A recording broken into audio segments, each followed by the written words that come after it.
പുതിയ വീഡിയോയിലേക്ക് എല്ലാവർക്കും സ്വാഗതം. ഇന്ന് നമ്മൾ ചെയ്യാൻ പോകുന്നത് ഒരു കാർ സ്റ്റീരിയോ, പഴയ കാറിലൊക്കെ കാണപ്പെടുന്ന ഒരു കാർ സ്റ്റീരിയോ അല്ലെങ്കിൽ CD പ്ലെയർ എന്ന് പറയുന്ന ഡിവൈസ് നമുക്ക് വീട്ടിൽ എങ്ങനെ ഉപയോഗിക്കാൻ സാധിക്കും എന്നുള്ളതാണ് ഈ വീഡിയോയിലൂടെ കാണിക്കാൻ പോകുന്നത്. ഇത് പയനീറിൻ്റെ പഴയൊരു കാസറ്റ് പ്ലെയറാണ്. ഇതിൽ ബ്ലൂടൂത്ത് ഒക്കെ നമ്മൾ ഫിക്സ് ചെയ്തിട്ടുണ്ട്. അതിൻ്റെ വീഡിയോ ഞാൻ ഈ ചാനൽ തന്നെ മുൻപ് ചെയ്തിട്ടുണ്ട്. അതൊന്ന് കാണുക. നമുക്കിതെങ്ങനെ ബാറ്ററിയുമായിട്ട് കണക്ട് ചെയ്യാം, കണക്ഷൻസ് എങ്ങനെയാണെന്നുള്ളതാണ് ഈ വീഡിയോയിലൂടെ കാണിക്കാൻ പോകുന്നത്. ഇതാണ് ഇതിൻ്റെ ബാക്ക് പാനൽ എന്ന് പറയുന്നത്. ഇവിടെയാണ് ഈ കണക്ഷൻസ് എല്ലാം വരുന്നത്. നമ്മുടെ സ്പീക്കറിലേക്ക് കൊടുക്കേണ്ടതും സപ്ലൈ കണക്ഷൻസും എല്ലാം ഈ വയറിലാണ് വരുന്നത്. അപ്പോൾ ഈ കണക്ഷൻ എങ്ങനെ നമുക്ക് കൊടുക്കാം എന്നുള്ളതാണ് ഞാനിതിൽ കാണിക്കുന്നത്. വളരെ സിമ്പിളായിട്ട് തന്നെ നമുക്കിത് ചെയ്യാൻ സാധിക്കും. അപ്പോൾ ആദ്യം നമുക്കിതിൻ്റെ ബാക്കിലുള്ള വയർ കണക്ടർ സോക്കറ്റ് നമുക്കൊന്ന് റിമൂവ് ചെയ്തതിന് ശേഷം അതെങ്ങനെയാണെന്നുള്ളത് ഞാൻ കാണിച്ചു തരാം.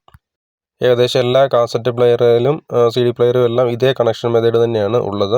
ഈ വയർ കണക്ടർ ആയിരിക്കും മിക്കവാറും എല്ലാ ഡിവൈസിലും പഴയ ഡിവൈസസിലും ഉണ്ടാവുക. അപ്പോൾ കാറിലിരുന്ന ഡിവൈസിനെ എങ്ങനെ വീട്ടിൽ ഉപയോഗിക്കാൻ പറ്റുമെന്നാണ് നോക്കുന്നത്. കണക്ഷനിൽ ചെറിയ വ്യത്യാസം മാത്രമേ ഉള്ളൂ. അതെങ്ങനെയാണെന്ന് നോക്കാം. ഈ കാണുന്ന നമ്മൾ ബ്ലാക്ക് വയറാണ്.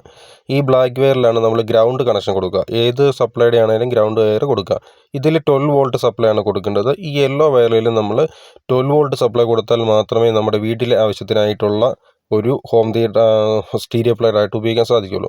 ബാക്കി വരുന്ന ഈ കണക്ഷൻസ് എല്ലാം സ്പീക്കർ കണക്ഷൻസ് ആണ്. ഫ്രണ്ടിൽ 2 സ്പീക്കർ, ബാക്കിൽ 2 സ്പീക്കർ, അങ്ങനെ 4 കണക്ഷനാണ് നമുക്ക് അഡീഷൻ വരുന്നത്.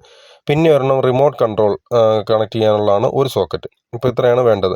ഇപ്പോൾ നമുക്കിതിൻ്റെ അകത്ത് റെഡ് വയറും യെല്ലോ വയറും ആദ്യം നമുക്കൊന്ന് ഷോർട്ട് ചെയ്ത് കൊടുക്കണം. ഇപ്പോൾ യെല്ലോ വയറും ഒരു റെഡ് വയറും ഉണ്ടാവും. അപ്പോൾ ഇത് രണ്ടും സപ്ലൈ കൊടുക്കാനുള്ളതാണ്. 12 വോൾട്ട് സപ്ലൈ ഇതിലേക്ക് കൊടുക്കണം. പിന്നെ വരുന്നത് ഒരു ബ്ലാക്ക് വയർ, അത്തേലാണ് നമ്മൾ ഗ്രൗണ്ടും കൊടുക്കുക. ഓക്കെ, ഇത് മാത്രമാണ് ഇതിനകത്ത് മെയിനായിട്ട് നമ്മൾ ശ്രദ്ധിക്കേണ്ട കാര്യം എന്ന് പറയുന്നത്. പിന്നെ സ്പീക്കർ ഏത് വേണോ അത് നിങ്ങൾ കൊടുത്താൽ മതി. അപ്പോൾ ഇത് ഷോർട്ട് ചെയ്തതിന് ശേഷം നമുക്ക് ഇതിൻ്റെ അകത്ത് തന്നെ ഒന്ന് ഫിക്സ് ചെയ്ത് വെക്കാം. ഇവിടെ ഒരു ബ്ലൂ ഷീൽഡ് പോലത്തെ ഒരു വയർ കണ്ടില്ലേ, അത് നമ്മൾ റിമോട്ട് കൺട്രോൾ കണക്ട് ചെയ്യുന്നതാണ്. അതായത് സ്റ്റിയറിംഗ് വീലിലൊക്കെ വരുന്ന കൺട്രോളുകളിൽ അത് കണക്ട് ചെയ്യാൻ വേണ്ടിയിട്ടുള്ളതാണ് അത്. ഇനി നമുക്ക് 12 വോൾട്ട് സപ്ലൈ ഇതിൽ കണക്ട് ചെയ്യാം. ബ്ലാക്ക് വയറും റെഡ് വയറും കണക്ട് ചെയ്ത് കൊടുക്കുക. യെല്ലോയും റെഡും കൂടെ ഷോർട്ട് ചെയ്തതിൽ 12 വോൾട്ട് സപ്ലൈയും കൊടുക്കുക. അപ്പോൾ നിങ്ങൾ ഈ 12 വോൾട്ട് സപ്ലൈ കൊടുക്കുമ്പോൾ എപ്പോഴും ട്രാൻസ്ഫോമറിൽ നിന്ന് തന്നെ കൊടുക്കാൻ ശ്രദ്ധിക്കുക. കാരണം ട്രാൻസ്ഫോമർ ഉണ്ടെങ്കിൽ മാത്രമേ നമുക്ക് സ്പീക്കർ കൊടുക്കുമ്പോൾ ലോഡ് ചെയ്യത്തുള്ളൂ. അപ്പോൾ ട്രാൻസ്ഫോമർ എടുത്തിട്ട് അതിൽ നിന്ന് റെക്ടിഫൈ ചെയ്ത് വരുന്ന ഔട്ട്പുട്ടിനെ നിങ്ങൾ 12 ആയിട്ട് കൊടുക്കുക. അല്ലാതെ ചാർജറിൽ നിന്ന് വരുന്നത് 12 വോൾട്ട് നേരിട്ട് നിങ്ങൾ കൊടുക്കരുത്. അതൊരിക്കലും നമ്മുടെ സെറ്റ് വർക്ക് ചെയ്യാൻ സാധിക്കത്തില്ല. സെറ്റ് ഓൺ ആവുമെങ്കിലും അതൊരിക്കലും സ്പീക്കർ കൊടുത്തു കഴിയുമ്പോഴത്തേക്ക് വർക്ക് ചെയ്യില്ല.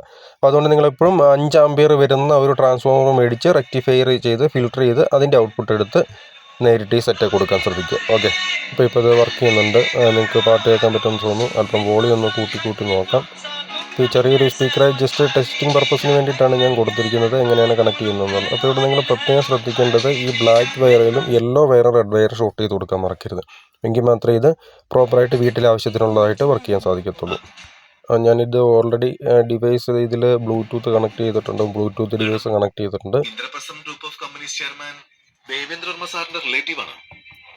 മൊബൈൽ ഷോറൂം മാനേജർ രവിയുടെ ബഹുമാനം നിറഞ്ഞ ആ ചോദ്യം കേട്ടപ്പോൾ ശ്രീലക്ഷ്മിയും ദേവയാനി അമ്മയും പകച്ചുപോയി. ഇന്ദ്രപ്രസ്ഥം നെറ്റ്വർക്ക് അല്പം സ്ലോ ആണ്, അതുകൊണ്ടാണ് ഇത് ഇങ്ങനെ റൗണ്ട് ചെയ്ത് നിൽക്കുന്നത്.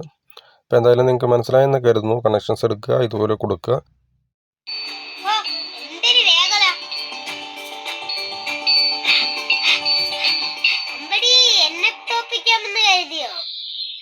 കണ്ടില്ലേ, ഞാൻ നിന്നെ തോപ്പിച്ചു. पके पेड़ पर पका पपीता पका पेड़िया पका पके पेड़ पर पका पपीता पका पेड़िया पका पपीता पके पेड़ को पकड़. എന്തൊരു വേഗത.